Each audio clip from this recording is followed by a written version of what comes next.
Welcome to Lakbay Buhay Channel, a channel that aims to share and discuss updates, issues and topics that may deem beneficial to interested individuals. Feel free to watch and comment if you decide this matches your interest. At dahil ang tatalakayan natin ay para sa mga Pinoy, syempre, wikang Pilipino ang gagamitin ko para sa pag-uusapan natin ngayon. Nurses, caregivers at iba pang health workers kailangan sa bansang Denmark. Kung ikaw ay isang lisensyadong health worker sa Pilipinas at interesado ka na makapagtrabaho sa bansang Denmark, dapat ay maging aktibo ka sa pagtingin sa mga ahensya ng gobyerno sa Pilipinas kung saan magsisimula ang recruitment ng mga aplikante dahil baka isa ka sa mga makasali na makapagtrabaho dito. Ito ay government-to-government initiative lamang kung matutuloy at syempre siguraduhin ninyo na tamang ahensya ng gobyerno sa Pilipinas ang aantabayanan ninyo sa mga ganitong plano o kasunduan. Saan ba matatagpuan sa mapa ng mundo ang Denmark? Ang Denmark ay isang bansa sa North Europe o sa rehiyong Scandinavia kasama ang Norway at Sweden. Katulad ng dalawang bansang nabanggit, ay isa ring maunlad na bansa ang Denmark. Kamakailan lamang ay ibinalita sa telebisyon sa Denmark na kasama na sa positive list o listahan ng mga trabaho o propesyon na may pangangailangan ng bansang Denmark ang mga sosuhjelper o health workers na pawang nurses at caregivers ayon sa ibinalita nitong January 24, 2024. Ipinahayag sa balita ang nabuong kasunduang politikal sa panig ng gobyerno na nagbibigay daan sa posibilidad ng kasunduan o partnership na makapag-recruit ng mga health workers partikular sa bansang Pilipinas at India at maging sa iba pang mga bansa. Sang-ayon pa sa ginawang panayam sa isang Danish political editor, ang Denmark base sa numerong nakatala ay magkakaroon ng kakulangang 15,000 health workers o social o sunhed assistante o YELPA, nurses at iba pa sa taong 2035. Sa kasalukuyan ay limitado lamang sa 1,000 ang bilang na kinakailangang health worker sa positive list ng bansang Denmark sa nabanggit na balita. Umani ng iba't ibang reaksyon at pananaw ang balita mula sa mga dalubhasa, mga reporter, maging mga politiko, at maging mga karaniwang mamamayan. May mga sang-ayon, mayroon ding mga nag-aalinlangan. Kasi magkaiba daw ang edukasyon, kultura, at wikang pinanggalingan. Pero nauunawaan din ng mga mamamayan ang kasalukuyang sitwasyon na may pangangailangan talaga na madagdagan ng manggagawa sa larangan ng kalusugan ng bansa.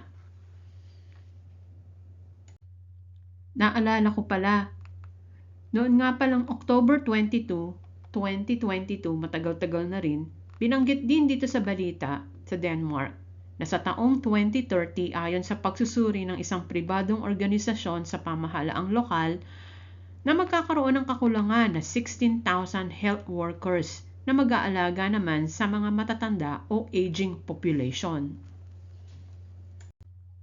Kahapon lamang, March 2, 2024, binalita muli sa telebisyon na naglakbay patungong bansang India ang kinatawan ng gobyerno ng Denmark upang makipagtalakayan sa mga kinatawan ng India tungkol sa kooperasyon o kasunduan pang hinaharap na makapunta ang mga Indian nurses sa Denmark sa lalong madaling panahon. Nagpahayag ang kinatawan na ang kasunduan ay magiging kapaki-pakinabang sa parehong bansa. May mga kanya-kanya siyempreng pahayag at saloobin ng iba't ibang sektor ng lipunan dito sa Denmark. Masasabi natin na nag-aalala din sila sa epekto ng pagkuha ng mga dayuhang nurses para magtrabaho dito.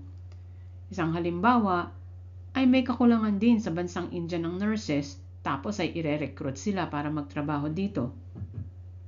May posibilidad din na madaya o maisahan ng mga dayuhang nurses na nire-recruit sa kani-kanilang mga kontrata sa Denmark.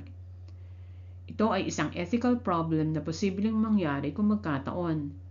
Pinakita at binanggit din sa balita na ang mga dayuhang nurses ay mahalaga na marunong magsalita ng wikang Danish. Kaya naman, may pahayag din ng ibang mamamayan na dapat ay mainggan yung pabalikin sa propesyon ng nursing ang tinatayang 5,000 nurses na nagtatrabaho na sa ibang linya sa bansa.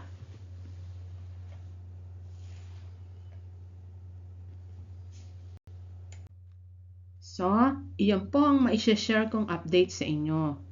Sana po ay makatulong o maka-inspire ang aking pagbabahagi ng mga kaganapan dito na may kinalaman sa ating kababayang Pinoy. Tandaan lamang po ninyo, ito po ay government-to-government initiative kaya siguraduhin ninyo na nasa tamang ahensya at proseso ng gobyerno sa Pilipinas kayo at mahirap na mabiktima ng mga illegal recruiter. Alam nyo, magandang balita ito dahil maganda ang imahen o image ng mga health workers ng Pilipinas dito sa Denmark. Nakakatuwang pakinggan kasi palaging nababanggit ang bansa natin kapag may mga ganitong balita. World class, first class, elite class talaga ang Pinoy health workers, mapadoktor, nurses, caregiver at iba pa. Ni minsan, wala pa talaga ako narinig na hindi kaaya-ayang puna sa mga Pilipinong nurses o caregivers dito sa Denmark sa anumang mass media. Kaya alagaan natin ang international image ng mga Pilipino. Hindi madaling makipagsapalaran magtrabaho dito sa Denmark. Matindi ang pagdadaanan ng mga pagsubok. Kasi matindi din ang benepisyong makukuha kapag nakapasa ka. Napakataas ng standard sa mga ganitong propesyon. Kaya minsan nakakapanghina ng loob, lalo na kung puro mahuhusay din ang mga kasabayan mo. Pero, ganyan talaga ang buhay. Panapanahon lang yan, kaya pagalingan ng diskarte. Maging laging handa para hindi ka maiwan sa larangan na iyong papasukan. Okay, hanggang dito na lamang muna tayo. Kung nagustuhan ninyo ang ibinahagi ko, paki-like, subscribe at paki-share na rin para ma-inspire din natin at ma-educate din natin ang iba. Kung may comment kayo, pakisulat lamang sa comment section. Hanggang sa muli, and thanks for watching.